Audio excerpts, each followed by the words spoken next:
Hi అండి, నమస్తే. నేను మీ Pooja. Welcome back to our channel life of Chinnidev. ఈరోజు వీడియోలో చికెన్ కర్రీని డాబా స్టైల్లో మంచి గ్రేవీతో త్వరగా ఎలా చేసుకోవాలో చూపిస్తున్నాను, చూసేయండి.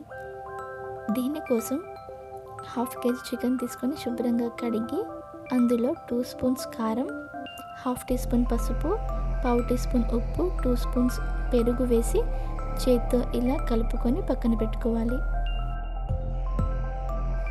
ఇప్పుడు ఒక కడాయిలో 2 స్పూన్స్ ధనియాలు, 10 మిరియాలు, 2 బిర్యానీ ఆకు, 1 స్టార్ అనాస, 4 లవంగాలు, 2 ఇలాచీలు, 2 ఇంచుల దాల్చిన చెక్క వేసి లైట్గా ఫ్రై చేసుకొని పక్కన తీసుకోవాలి. ఒక కడాయి పెట్టుకొని కాస్త ఆయిల్ వేసుకొని ఒక పెద్ద సైజు ఉల్లిపాయని లైట్గా ఫ్రై చేసుకొని అందులోనే ఒక టమాటాని ఇలా కట్ చేసుకొని టమాటాలు సాఫ్ట్గా మగ్గేంత వరకు చూసుకొని ఫ్రై చేసుకోవాలి. అది కూడా పక్కన తీసుకొని ఇప్పుడు ఒక మిక్సీ జార్ తీసుకొని ఈ దినుసులను చల్లారాక అందులో ఈ దినుసులను వేసి ఫైన్ పౌడర్లా గ్రైండ్ చేసుకొని పెట్టుకోవాలి. ఇప్పుడు ఇదే మిక్సీ జార్లో ఉల్లిపాయ టమాటాని కూడా వేస్తున్నాను. దీంతో పాటుగా 4-5 వెల్లుల్లి రెబ్బలు కూడా వేస్తున్నాను. మీరు అల్లం వెల్లుల్లి పేస్ట్నైనా డైరెక్ట్గా వేయచ్చు.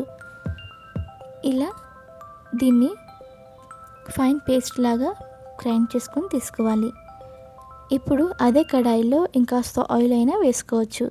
కొద్దిగా షాజీరా వేసి మనం గ్రైండ్ చేసుకొని పెట్టుకున్న పేస్ట్ని ఆయిల్లో ఫ్రై చేసుకోవాలి. ఒక 2 మినిట్స్ తర్వాత ఇలా సైడ్స్కి ఆయిల్ వచ్చాక దీంట్లోకి పక్కన పెట్టుకున్న చికెన్ వేసి ఒకసారి మంచిగా కలుపుకోవాలి.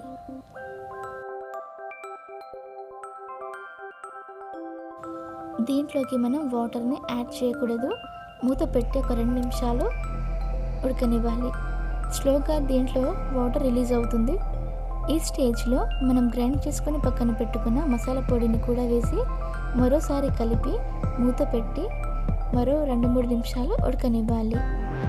ఇప్పుడు ఆయిల్ ఇలా పైకి తేలాక దీంట్లోకి మనం గ్రేవీకి తగ్గట్టుగా వాటర్ని వేసుకోవచ్చు.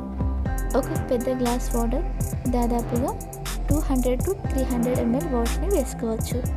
ఒకసారి ఇలా మంచిగా కలిపాక దీంట్లోకి మనం 2-3 పచ్చిమిర్చిని ఇలా నిలువుగా చీల్చుకొని వేసుకోవాలి.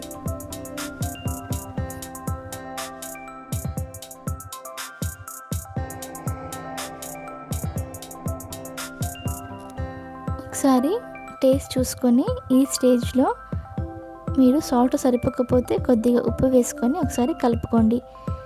గ్రేవీ దగ్గర పడుతున్నప్పుడు కొద్దిగా కొత్తిమీర మరియు ఒక 2 రెమ్మల కరివేపాకు వేసి మరోసారి కలిపి దీంట్లోకి 1/2 టీ స్పూన్ చికెన్ మసాలా పొడిని వేసుకోవాలి.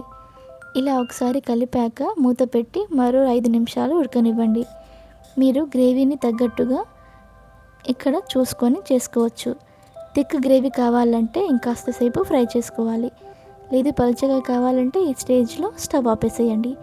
అంతేనండి, టేస్టీగా చికెన్ గ్రేవీ కర్రీ రెడీ అయిపోయింది. రైస్లోకైనా చపాతీలోకైనా దేనిలోకైనా సూపర్ కాంబినేషన్. ట్రై చేయండి. Thanks for watching.